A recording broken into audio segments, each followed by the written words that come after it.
मिसाली मुआशरत का यादगार वाक़या। एक मर्तबा आप सल्लल्लाहु अलैहि वसल्लम अपने घर तशरीफ लाए।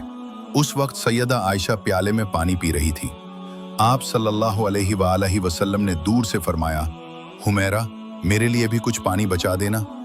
उनका नाम तो आयशा था, लेकिन नबी करीम सल्लल्लाहु अलैहि वसल्लम उनको मोहब्बत की वजह से हुमैरा फरमाते थे। इस हदीस मुबारका से पता चलता है कि हर खामंद को चाहिए कि वो अपनी बीवी का मोहब्बत में कोई ऐसा नाम रखे जो उसे भी पसंद हो और उसे भी पसंद हो। ऐसा नाम मोहब्बत की अलामत होता है, और जब उस नाम से बंदा अपनी बीवी को पुकारता है तो बीवी कुर्ब महसूस करती है। ये सुन्नत है। नबी करीम सल्लल्लाहु अलैहि वसल्लम ने जब फरमाया कि हुमैरा, मेरे लिए भी कुछ पानी बचा देना, तो सैयदा आयशा सिद्दीक़ा ने कुछ पानी पिया और कुछ पानी बचाया। नबी करीम सल्लल्लाहु अलैहि वसल्लम उनके पास तशरीफ ले गए और उन्होंने प्याला हाजिर खिदमत कर दिया।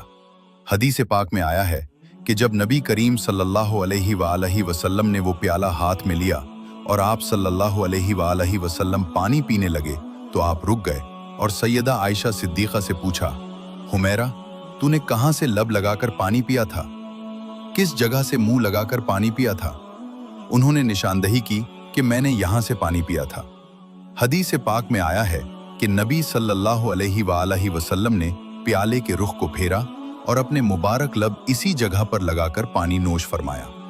खामंद अपनी बीवी को ऐसी मोहब्बत देगा तो वो क्यों कर घर आबाद नहीं करेगी? अब सोचिए कि रहमतुल लिल आलमीन तो आप सल्लल्लाहु अलैहि वसल्लम की जात मुबारका है। आप सैयदुल अव्वलीन वल आखरीन हैं। इसके बावजूद आप सल्लल्लाहु अलैहि वसल्लम ने अपनी अहलिया का बचा हुआ पानी पिया। होना तो ये चाहिए था कि आप सल्लल्लाहु अलैहि वसल्लम का बचा हुआ पानी वो पीती, मगर ये सब कुछ मोहब्बत की वजह से था।